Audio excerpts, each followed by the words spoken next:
নমস্কার বন্ধুরা, আমি জলি তোমাদের সাথে আবারও নতুন একটা ভিডিও শেয়ার করতে চলে এলাম। ফার্স্টেই তোমরা বলো আমার গপু সোনাকে কেমন লাগছে আজকে এই সাজে। দিনটা ছিল 25শে সেপ্টেম্বর। কোথায় গেলাম, কি করলাম, সব কিছু তোমাদের সাথে শেয়ার করব। এই যে সবাই তাকাও, কোথায় পুচকেটা? পেছনে বাবান বার্থডে বয়, দুই বার্থডে বয়। কোথায় আরেকটা? দেখাও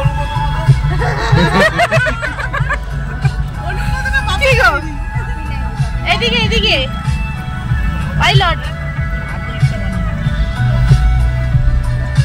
তো দেখতেই পেলে আমরা সবাই মিলে বেরিয়ে পড়েছি। কোথায় যাচ্ছি চলো দেখতে থাকো আমাদের সাথে।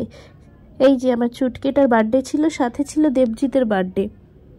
দেন আমরা রাস্তায় একটু টিফিন করে নিয়ে এবার দেখো সবাই ওকে গিফট দিচ্ছে আর দেবজিৎকেও গিফট দিচ্ছে। তো দুজনে মিলে গিফট আনবক্সিং করছে। আমার ছুটকি কিন্তু সব গিফট পেয়েছে ঠিক আছে, কিন্তু ওর কাছে ওই গাড়িটা কিন্তু খুব প্রিয় ছিল, কিন্তু গাড়িটা ওর খুব পছন্দ হয়েছে। তুই ছাতু খাবি, ও দুধ খাবে।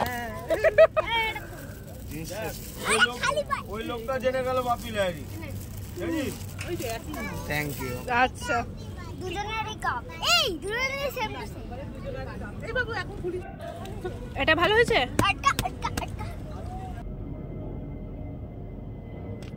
তারপর আমরা টিফিন করে বেরিয়ে পড়লাম মায়াপুরের উদ্দেশ্যে। মায়াপুর গেছিলাম আমরা। তোমরা যারা আমায় ফলো করো তারা নিশ্চয়ই আমার স্টোরিতে দেখেছিলে, আমি কিছু কিছু ছবি দিয়েছিলাম।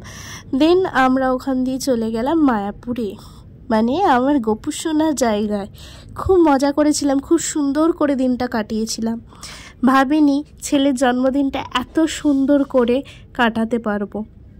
আর সত্যি বলতে ওখানে পৌঁছে আপনারা মানে তোমরা সকলেই ভিডিওতে দেখতে পাবে যে এক ফোঁটা বৃষ্টি আমরা পাইনি। মানে ঠাকুরের আশীর্বাদ সবসময় মাথার ওপর ছিল। দেখো কীরকম রোদ্দুর জল করছে। আর বাড়িতে শুনছি যে এদিকে ভীষণ বৃষ্টি হয়েছিল। আমরা বেরিয়ে আসার পর থেকেই বৃষ্টি। এই যে এই ড্রেসটা কিন্তু আমি ওখানে গিয়ে কিনেছিলাম, কিন্তু ওটার ওড়নাটা না ছোট হয়ে গেছিলো।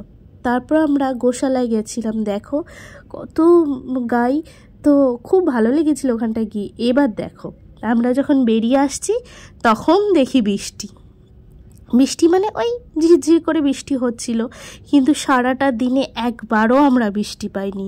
যেখানে এখানে নাকি খুব বৃষ্টি হচ্ছিল, আমার বোনও ফোন করেছিল, বোনদের ওখানেও খুব বৃষ্টি হচ্ছিল, মাও বললো বৃষ্টি হচ্ছে। তো দেখো আমরা ছিলাম হচ্ছে চক্রভবনে। তোমরা কারা কারা মায়াপুরে গিয়ে চক্রভবনে ছিলে তোমরা আমাকে কিন্তু নিশ্চয়ই কমেন্টে জানিও, বেশ ভালোই লাগবে শুনতে। তো তারপরে আমরা দাঁড়িয়েছিলাম রেলগেটের এখানে। দেন বাড়ির পথে পার্ট 2 কিন্তু আসছে, সাথে থেকো, দেখতে থেকো। টাটা।